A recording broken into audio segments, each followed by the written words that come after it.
And we are live. You are live. Okay.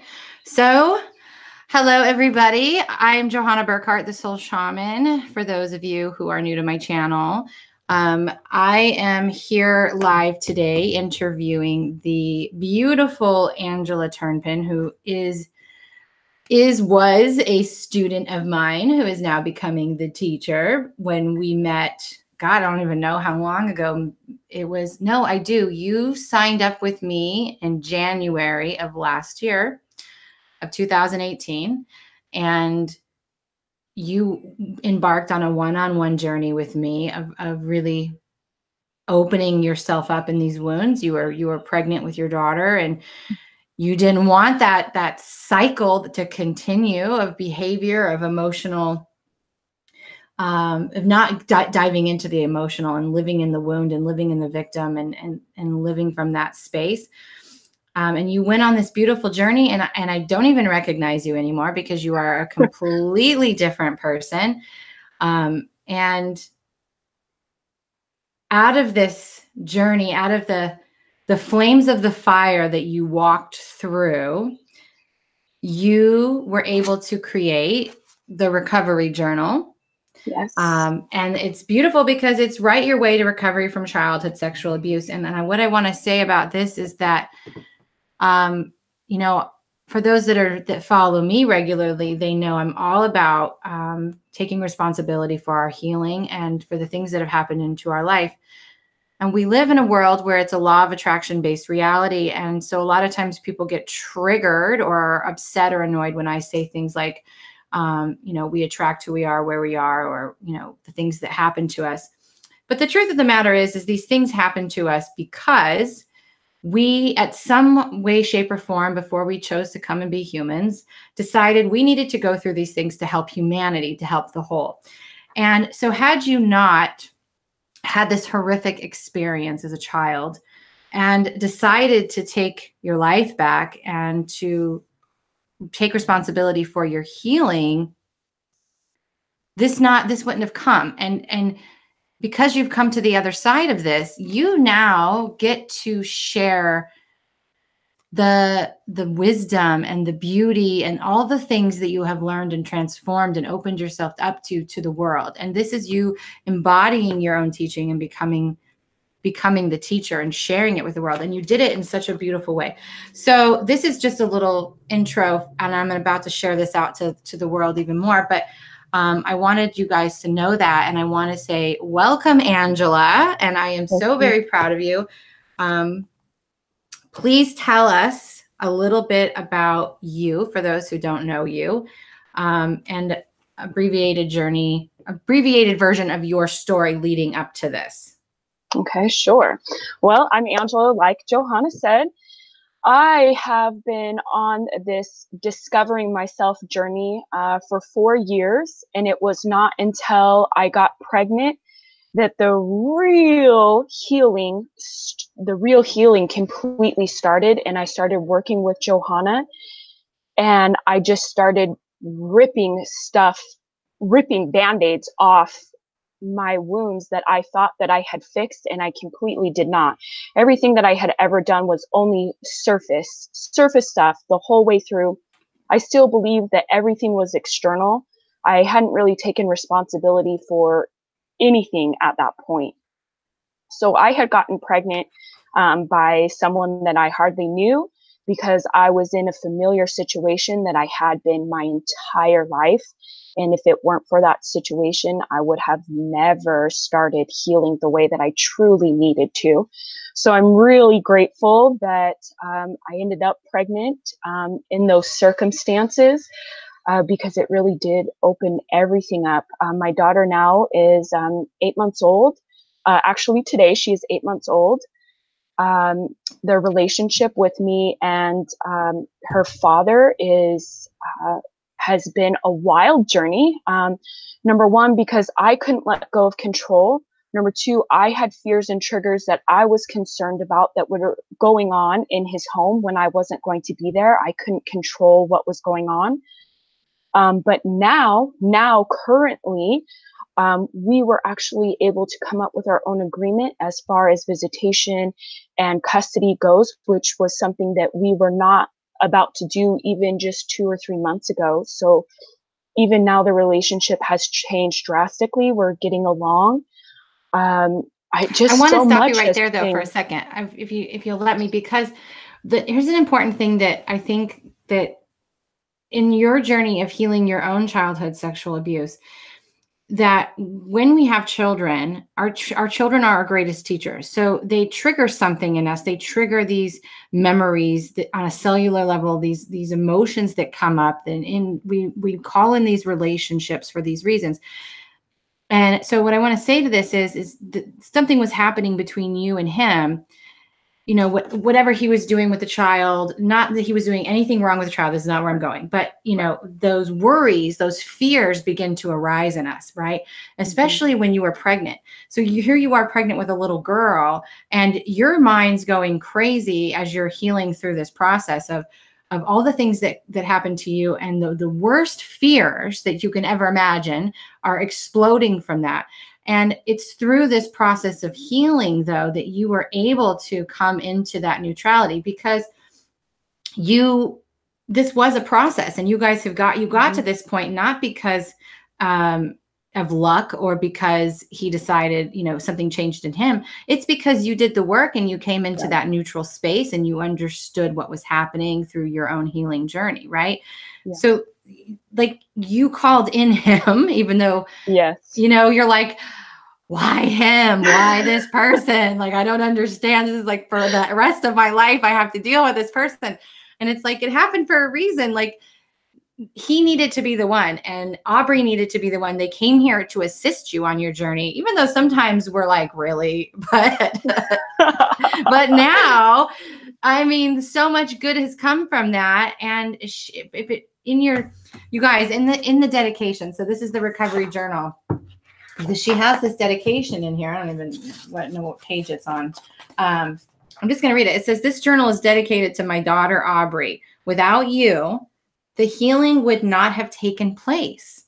I am forever grateful." And sometimes these big events have to happen in our life for us to trigger our own healing. And here's what happens though. When that happens, you are given an opportunity. I have an opportunity right now to heal these wounds before my child is born. I have an opportunity to heal these wounds before I bleed all over her, because but she's not the one who did this to me. Or I can blame, repress, react, ignore, not take responsibility for my healing and bleed all over my child and project all my fears onto my child and onto my ex and continue on. I want to bring that in because this is the reason for this. It isn't just for your own sanity. It's to break the pattern of wounding. Right. Yeah, absolutely. When I was pregnant, I was actually in the emergency stage of recovery, which is where your entire life is consumed by recovering and by these flashbacks and these memories. And even talking about it, I couldn't. I would only talk about it with certain people, but I would talk about it all the time. And so if I hadn't decided to do that, I wouldn't have gotten over the major part of the recovery part of it without being pregnant. I mean, some of these emergency stages last years for people. And I really think that if it weren't for the healing sessions that I had with you and the timeline therapy and even therapy in itself, if I didn't have that, I really believe that I would probably still be in that emergency stage. And it's what like is the emergency stage? Can you explain that for people who don't identify with what that means? Yeah, so the emergency stage is like all you think about, all you read, all you talk about is all about your sexual abuse experience. So you watch movies about it, you'll read books about it, you'll watch documentaries. It just completely consumes you. And on top of that, you have constant flashbacks, you have constant memories, you have anxiety, depression, just it's like chaos. It is like the ultimate chaos storm in your life in a certain amount of time, depending on how you decide to deal with it based on this you know, it feels very focused on the wound itself. And I feel like that energy alone will bring more circumstances or more manifestations of that in. And I feel like that's when we start to see those relationships show up, or the things that, like, you know, when we focus on something, that's what we attract, that's what we create. And so it's almost like you create these circumstances or these realities where your worry gets validated. So then you worry a little bit more and it gets a little bit bigger and a little bit bigger. So if someone is in that stage right now and listening to this or watches it, and by the way, you guys, for those that are on live, if you have questions, I can see my chat. So please ask the questions if you have them. Or if you do have them, I can always answer you after the fact, if you're watching the replay. But if someone's in that stage, is this the first step, something like this? Because as a healer and as someone who's a coach or a mentor, or whatever you want to call it, there are some people that even when I start working with them, they're not ready to open that door yet. So even if they have the accessibility to a coach or to a healer or to a therapist, sometimes this is something that's so sensitive that they don't want to open the door. Is this the place for them to start? Yes, absolutely. And it's the place to start because you don't have to share that with anybody. No one has to see that. And sometimes we can't even admit to ourselves that these types of things have happened in our lives.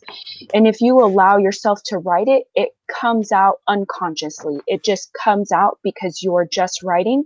And so this helps it become easier to deal with, easier to admit, easier to say, okay, I'm ready. I can commit to this healing. So yes, it is definitely the first step. Well, because I feel like a lot of times shame comes in. Like we feel ashamed if we have to go in and say, or even to tell anybody that this happened to us. And shame is one of those things that's programmed. I mean, even you hear religious people talk about, like, you should be ashamed of yourself. And shame suggests that we did something wrong. And this is why people I know with me, with being a rape survivor, you know, you do have that level of shame that sets in. Like, you feel like, what did I do to have somebody do this to me? Like, how bad of a person did I have to be to deserve this? And this is where we have to take back our power and say, this isn't my doing. This isn't my fault. Right. But a lot of us don't get to that space. What I love about your journal is this isn't just your typical journal. This is very raw. It's unedited, other than maybe changing some names and stuff. But you brought in an element that you don't normally see in these types of things. I mean, you'll see them in survivor books or people who write about their story. But when we go to do our own healing, it's hard sometimes because we don't understand where to even go with it. So what I really loved about this is I'm gonna give an example in here. Where was it? So personal entry number 5, right? She gives like her entry. This is what she wrote, and she didn't edit it. And I like that because you see the rawness of what is coming through, and that it doesn't have to be perfect. It doesn't have to be eloquent. It doesn't even have to go anywhere. I mean, really, journaling doesn't. And then you bring in the questions and the space to write it. And you even give them a time so that, and I love this because I just started actually doing this with my healing. And when we give ourselves a structure, a safety structure to flow in, it kind of gives us permission to put our guards down for that space, because it's not always healthy to put them back up. But in the beginning, we need that kind of safety net. We need to say, okay, for 10 minutes, I can put my guard down and I can write whatever flows through me. This person did it, and it gives you give an example. So it's like you are not alone. You're not alone when you're doing this. Right.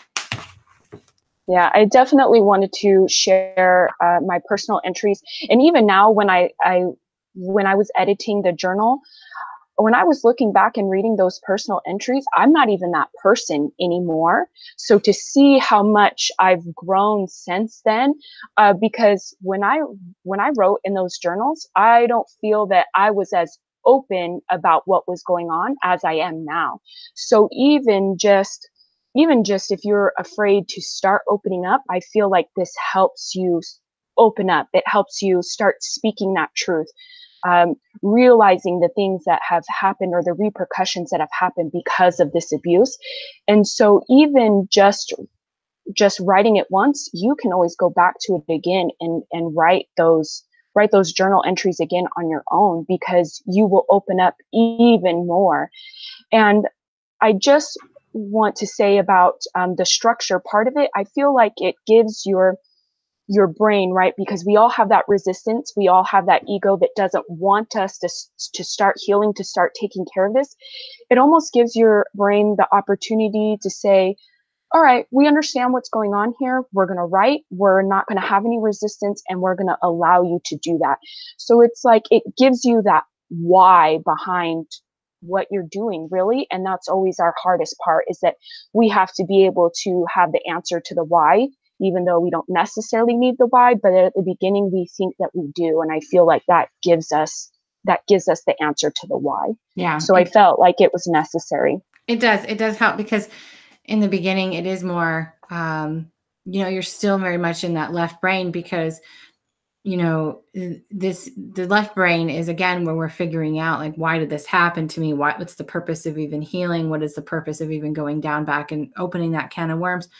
Because here's what I've noticed as a healer, and what I do is that the women that are coming to me, and you are actually one of those people. So my ideal client, just to set the stage, is someone who is a working person. So whether they own their own business or they are working in corporate, and they are in the beginning stages of their spiritual awakening, or even some people aren't even ready to call it that. So they're just coming into an awareness better. That's all an awakening is. So they're becoming more aware of things. But at the end of the day, the real thing that we fear is feeling. We fear feeling. We don't fear getting in a car accident. We fear the pain that we're going to ensue. We don't fear breaking up in a relationship. We're afraid of the feeling of losing the person. Same if they're going to die. We don't fear telling somebody about our story. We are afraid of feeling the shame and the judgment. And so I attract a lot of people who are in this masculine, structured world of, this is how things need to be. And I'm supposed to pull my big girl panties up and put on a good face and pretend this shit didn't happen. And I'm got to go on about my life and not talk about that stuff. We don't talk about that. And I can't feel it. And so they're very guarded, and they're not in their bodies. This is a perfect example of oftentimes, and I think you mentioned this in there. I don't know how much you mentioned in it, but a lot of times you'll see people who are sexual abuse survivors, whether it was childhood or later on in life, they almost victimize their body, because they'll have more sex, or they'll give their body to people who, like, they have no boundaries, right? They're like, whatever, I don't care, do whatever you want to me, because they're not in their body. Their body is not a safe space. So they're not even in it. So they're not even feeling it. They're not anywhere close to it.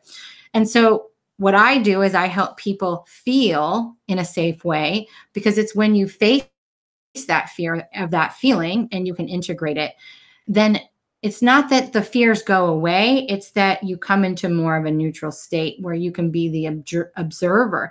So for example, with you and Aubrey's dad, you are able to, and look, we're all human, so it's never going to be perfect, but you're able to see the triggers that are happening within you and not react to them anymore. You're able to say, okay,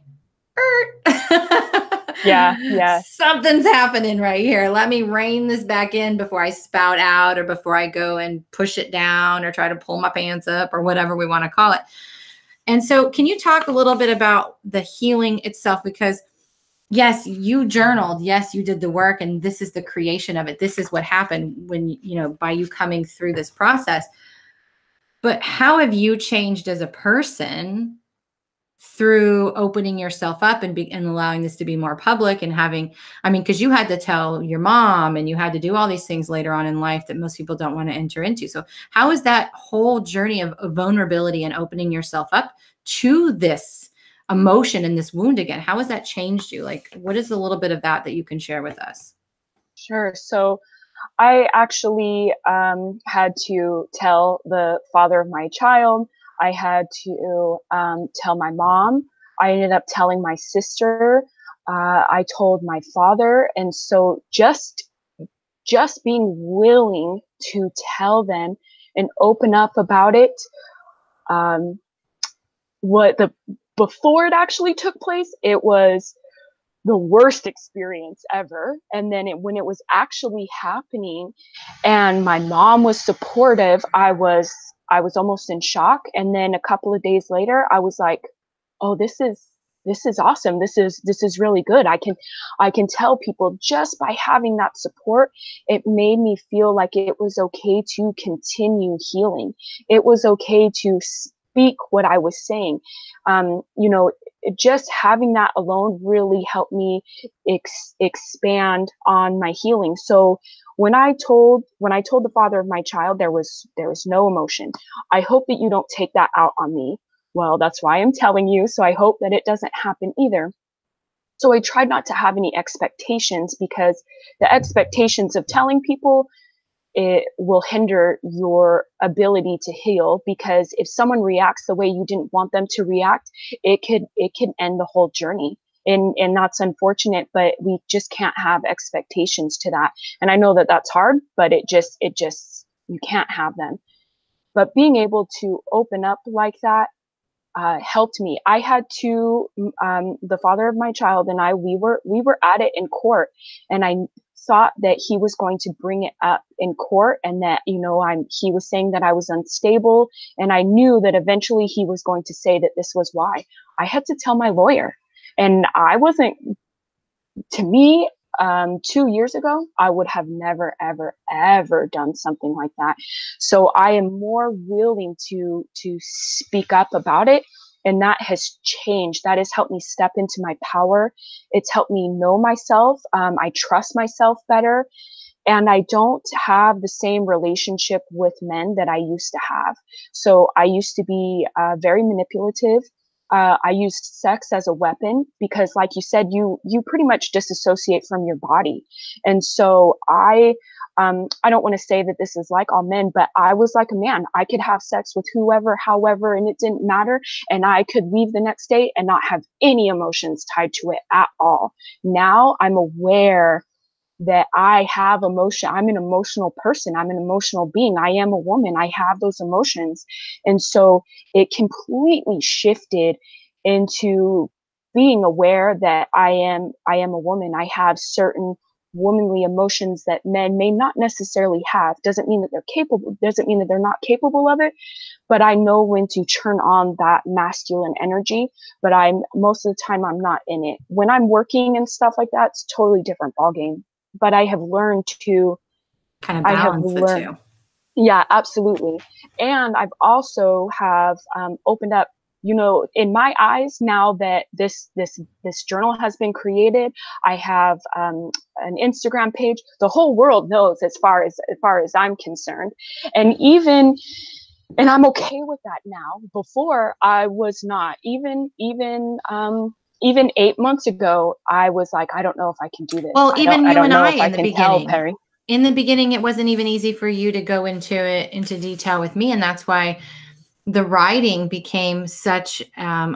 You've always been a writer anyway, but the writing became such an outlet for you, and having that structure that we created together to kind of have that dialogue back and forth to open you up, and that's another reason why I like this, because it's almost like you create this relationship with the person who's buying the journal by sharing and being vulnerable with them what was going on with you, so that because this is what breaks the barrier. This is what breaks that vulnerability and that guard. Because when they're buying, if you just buy a random journal, right, that doesn't have what this aspect, this quality that I love so much that you've added in, which is your vulnerability, your connection to each individual person who's buying this and going on this journey. So you're allowing yourself to come and connect with them. And in that process, you're opening their heart each time a little bit more and allowing them to do the very first thing that we all need to do. And that is to accept this for ourselves before we go and share it with the world, before we go and hire the coach or the therapist even. If you are afraid to even open that door, or maybe that door is not something that is financially accessible to you, this is something that for such a low cost opens that door for healing for them so that they can accept their own story. Because acceptance, being aware of what you're feeling, what's happening, how it's affecting your life, and then accepting it, acceptance, surrender is the second step. And so this is the thing right here is they get to do that on their terms, Right. in their home, privately. And let me tell you, there was probably two people in the three people mainly in the whole world for 20 years that for how old am I now? Okay. So for 20 years that knew that I was sexually assaulted. But again, it's because we don't want to admit to ourselves, let alone anybody else, that we were so vulnerable or weak or we did something to deserve it. We don't want to even put that out there in the world. So we just don't talk about it. We just don't acknowledge it. So coming into that awareness and acknowledging it and accepting that part of your life for yourself and going on this journey, this is a highly recommended way to start. And so I cannot say enough about the way that you have written this, Angela, and the way that you have brought your vulnerability into it. She goes into a little bit about her story, and giving you that structure that you need. I opened to this, so let's talk about this because it says personal entry number 10. And you guys, if you want to follow her on Instagram, I know that she's going to be doing some bringing this book to life kind of way, and question and answers, and really being there to support. So if you yourself have not been affected by childhood sexual abuse or sexual abuse in general, but know somebody who is, maybe you can forward this video to them privately and kind of open that door for them. But she says, the first thing she says in here is responsibility. I could have told someone, not getting help, letting my abuse control my decisions in life. That was huge. Keeping myself isolated and at an arm's distance, not trusting people, thinking my past is the same as the present. This is what we all do, right? But these are the heavier wounds. My reactions to triggers and emotions now, becoming a survivor rather than a victim.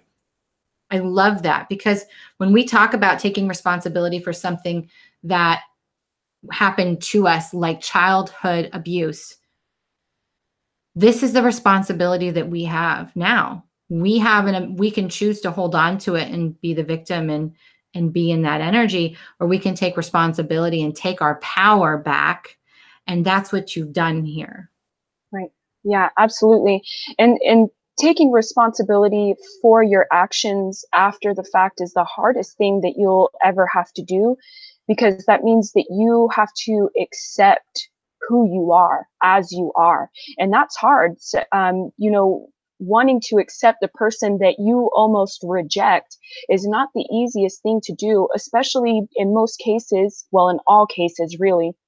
We reject that child self that went through all of that. And so that means that if we take responsibility, we start accepting that child that was abused, that was helpless, that was vulnerable. And those are the emotions that we are attempting to avoid.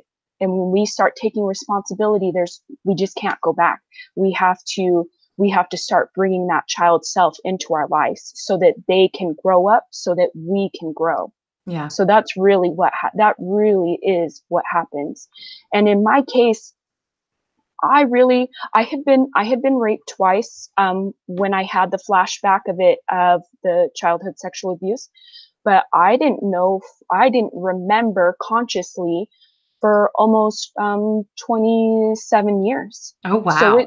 So it would have been a long time. My friend, she had told me that she had been abused, and she's like, I'm telling you, we have some of the same stuff. And I was like, no, I don't think so. I don't know. I don't think so.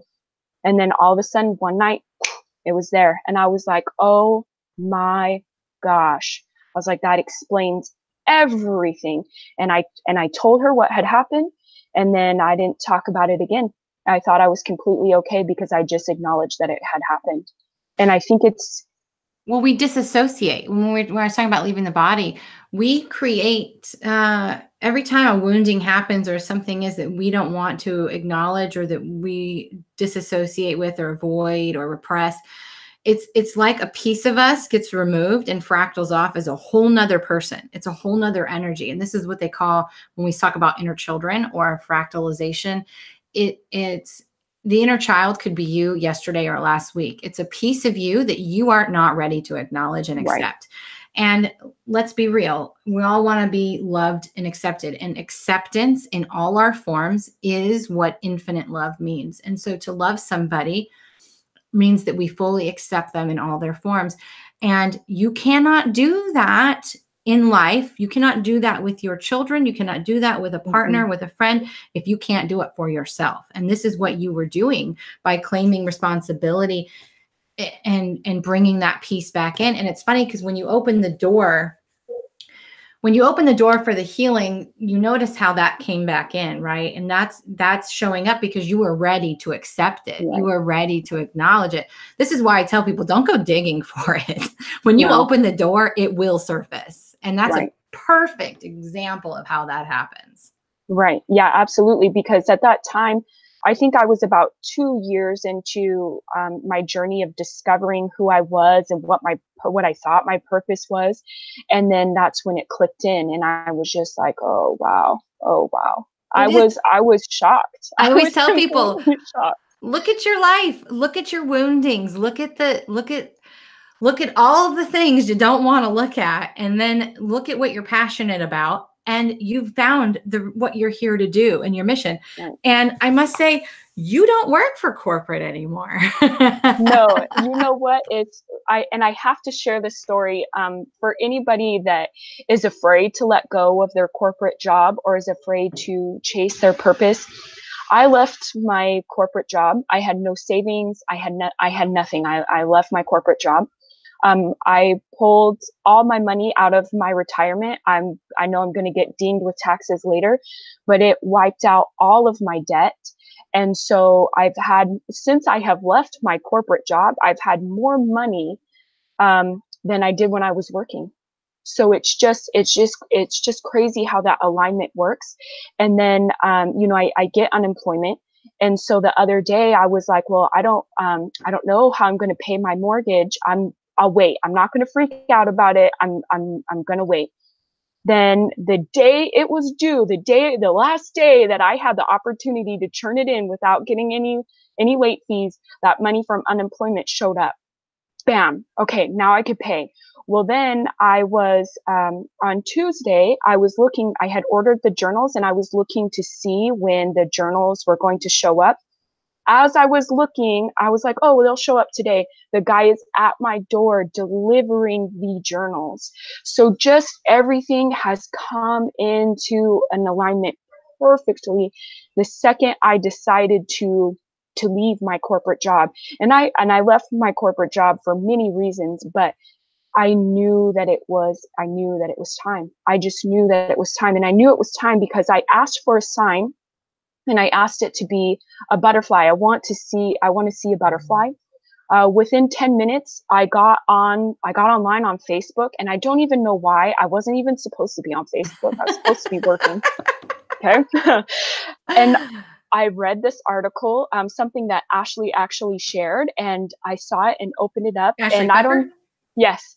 And the logo or the website name was Butterfly something, and the logo was a butterfly. And I was like, all right, we're doing it.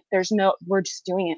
Full charge ahead. I mean, seriously, you can ask for, certain signs and they will. And that's how they usually show up for me too, is that they'll show up in the suck hole on the online Facebook world. I call it the suck hole half the time, even though I'm on there, because we start scrolling and then we're like, why did I get on here? What happened? Yeah. But this is such a small thing in the scheme of things. A lot of times we think of, our mission in this world, and it has to be some big grand thing. And we really get in our own way. And the simplest thing for you, and you and I have talked about this a few times, and it wasn't until recently that you hit the go button on it.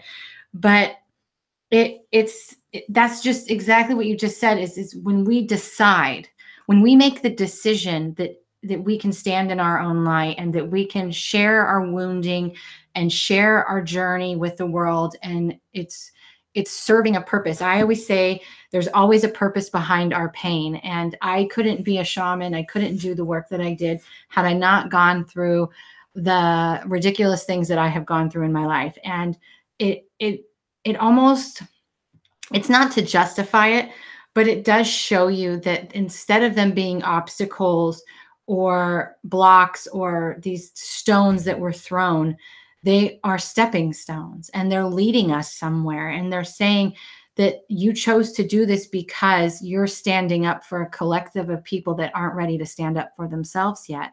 And so you become that beacon of light. And this is why when we feel this itchingness inside of us, or these, and we don't answer it, sometimes these bigger manifestations show up, like you getting pregnant by somebody who is less than your ideal person, and choosing to go through with it, and facing the fact that you're having a daughter.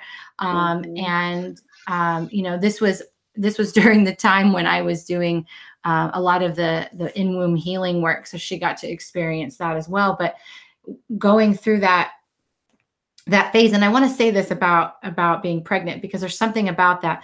When you are in your mother's womb, and you know, the first thing that a human body that develops is the spine, and the energy of the mother and the whole ancestral line is in the memory of the water that's in the womb. Okay. So the water in the womb has a crystalline memory, and this is getting infused into the spine and the bones as the child is being developed.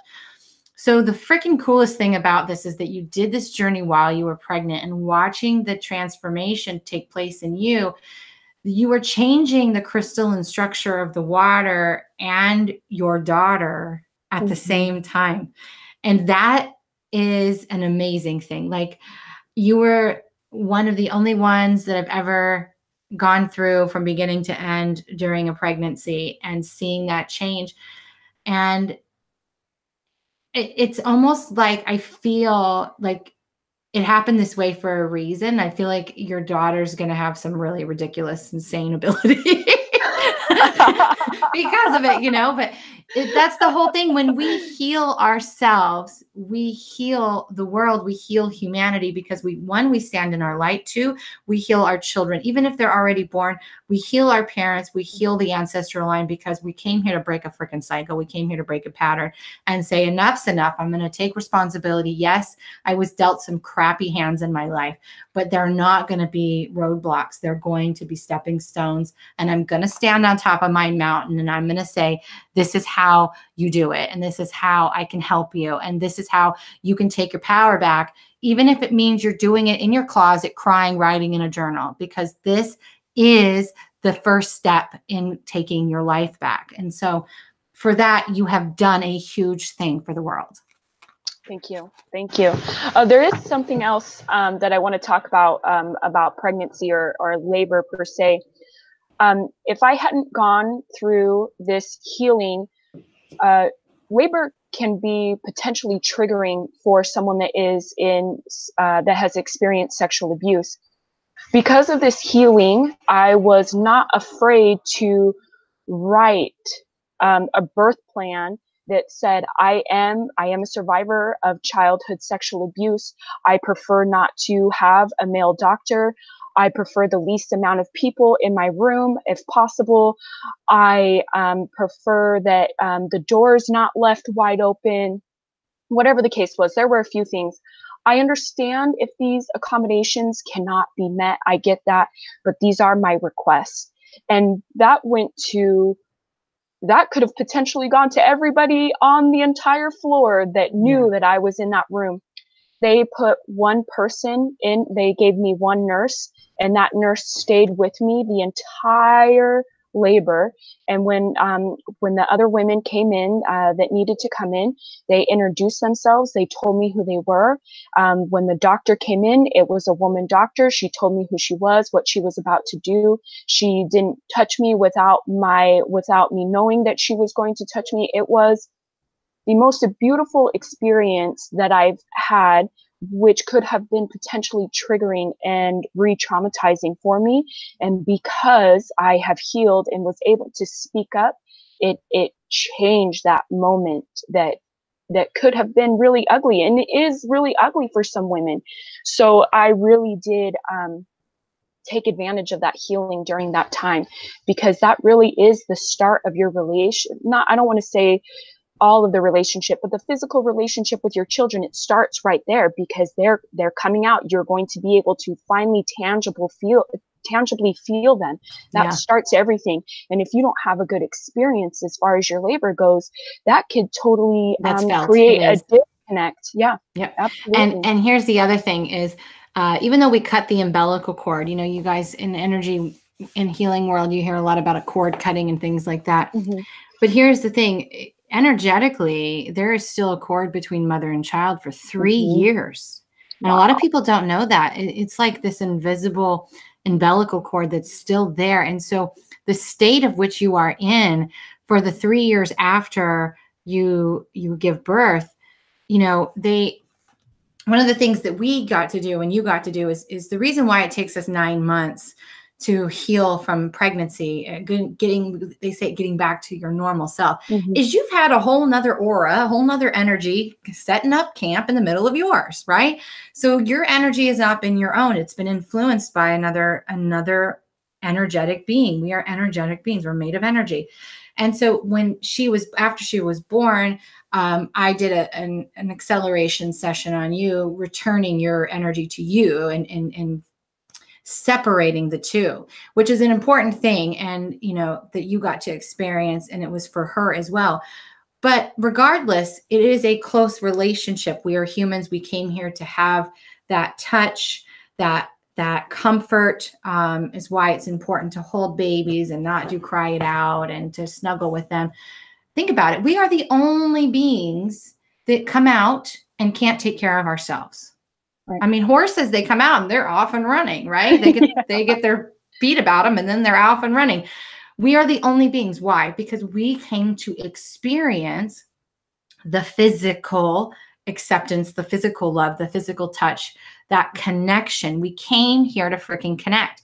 And so your auras are naturally going to connect. That energy is naturally going to be there. So whatever you are going through internally, and this goes for all parents, even if you weren't an abuse survivor, your emotional inner state of being, your child can read it probably better than you can. And they are affected by it. And there is no mask, no smile, no falsity, no lie you can tell that will make them think anything different. So if you want to be the example for your children, if you want to show them how to be in integrity, how to live in their best life, how to do these things, it is by example. It is by saying and being vulnerable and saying, right now I'm hurting.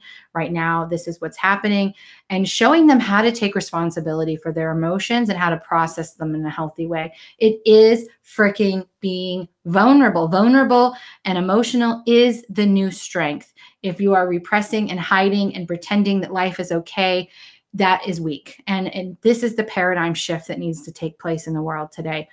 And by you doing this, you are helping other women do the same. And I want to touch on one other thing before I get on my tangents. But, you said something and it triggered something for me. And you're talking about your birth plan and how, you were able to do that. And I don't know if you know this or if this exists. So if anybody watches that is in the medical field or who works at a hospital or knows doctors, I'm curious. I would love to hear from you.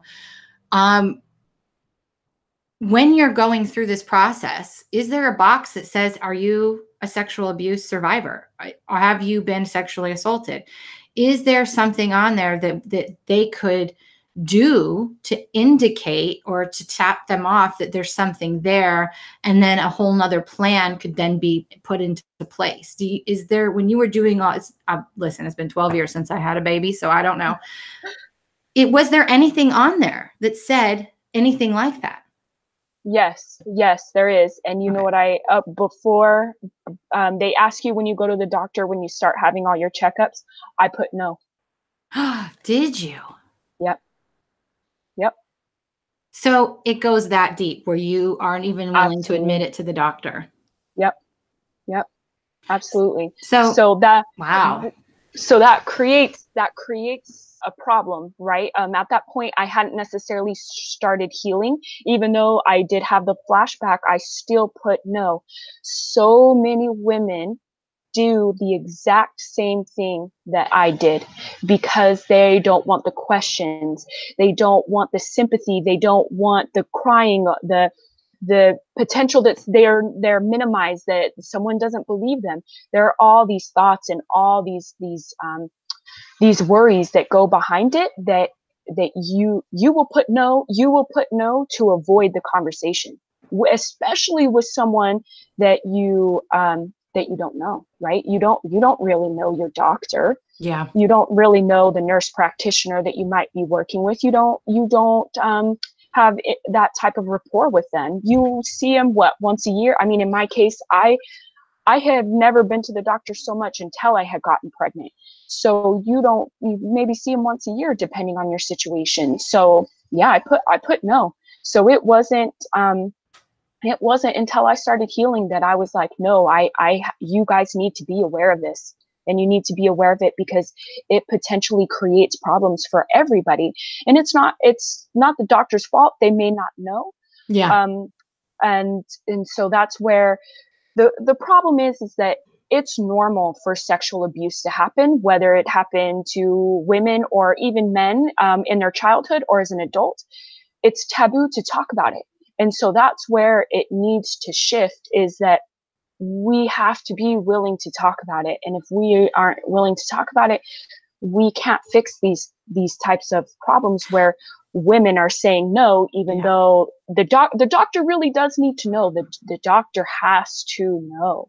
Yeah. And that's so true, because we identify, this is the stigma that comes in, is we identify that this thing that happened in our life meant something about us. It becomes our identity, right? We don't want to be the survivor. We don't want to be the victim. We don't want to be any of it. So we would just rather pretend we're the Joneses and put on a whole mask and be some complete other person. And then they don't understand why you're freaking out in the middle of childbirth when there's somebody touching you and all these things are going on. And that's a tragic and traumatic way to give birth, one, or two, to bring a child into this world, let alone anything else that we do in our life, right? Because this isn't the only place that this is happening. I mean, it could happen in your workplace. Someone, could touch you the wrong way or come from behind you. And it's not just, we are talking about childhood sexual abuse here, but this energy is the same for people who were just abused. I was abused, right? I was mentally and physically abused. Then you have the people who just went through maybe a rape. So the abuse is the core, is the stem, and there's all these different forms. And of course, this is for the childhood abuse, but there is a link below if you guys want to pick this up and have it sent to your house, and you can start the healing process. What I am going to ask of you guys, though, is for those that watch this, if you know somebody, if you personally know somebody that was sexually abused in childhood and maybe isn't opening up to it or doing the healing work, buy it for them and give it to them as a gift on the side, or send them this video and say, look, you're not alone in this world, because that's the thing. We feel that it means something about us and we're the only ones suffering and struggling, and you're not. We are never alone, and you won't be alone when you go through this process. Not only that, but I highly suggest following her on Instagram and just having somebody there who is willing to say hello and show you that you're not alone on this journey, and what's possible for you by walking through the fire that burned you, right? Showing you what's possible. Because I always say this, what happens when you light the earth on fire, it transforms the soil and it creates the most fertile soil to grow from. And your life in a year has completely changed because of a decision you made to own it and go through it. Yeah. Yeah, absolutely. It's been the wildest journey, but it has been absolutely worth every second of it. Every second of it. I would not be here right now if I hadn't decided it was time. It was time to change my life. It was time to start healing. Yes. So it's been a roller coaster. It hasn't been easy, but it's been worth it. It's been worth it because even just a couple of months ago, I had talked about, I have a codependency with shame. I don't feel like I have that anymore. Not that I don't associate certain feelings still, but I don't have the ties to it like I used to. Not at all. That's amazing. And it just shows you, it's not that we don't ever experience these triggers again, or we're never faced with obstacles or options or opportunities. We always are. But when we step into facing the fear of that emotion, we then are able to step into a space of neutrality, and we no longer identify with what's being barked at us or projected at us or shown to us as our issue. We see it for what it really is. And we're like, right. I need to send you some love right now because you got a little bit of issues going on. Yeah, right. Yeah, this is not me.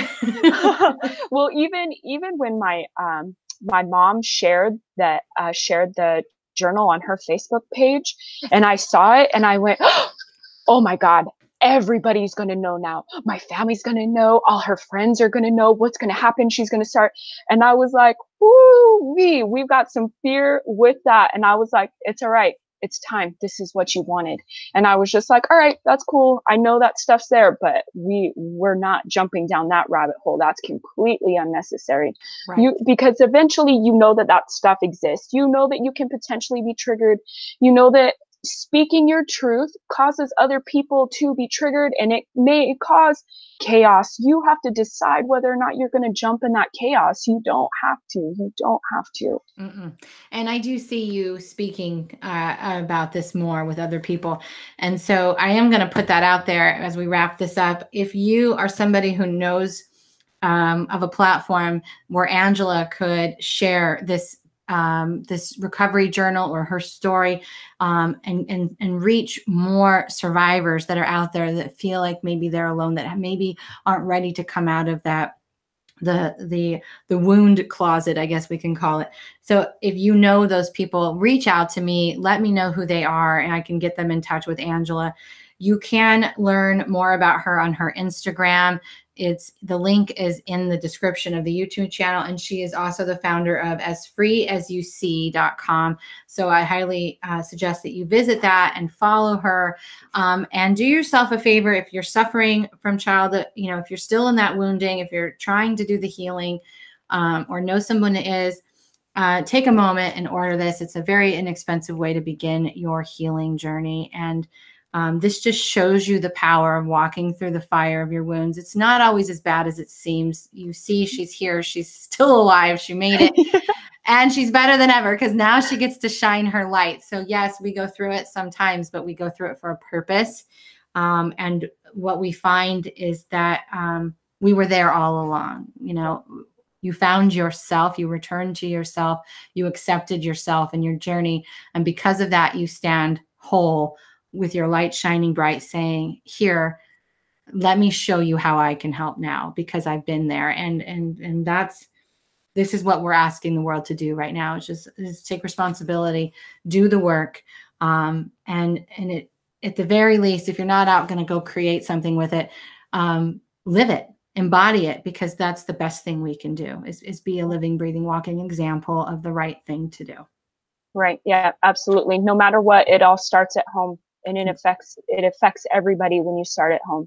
Begins and ends with you. So Thank you guys for joining. We had a few people who joined live. I'm sure there will be a lot more people who watch the replay. I would I would ask that anyone who watches it to please share, because this is a message that is hard to spread because people don't like to admit that they are survivors. So one share could reach that one person who needs it. And so please share the message and please pick up the journal. And I want to say, I am so proud of you, Angela, and thank you so much for allowing me to interview you and share you with my audience. Thank you. I appreciate it. And I'm so grateful. And bye, everybody.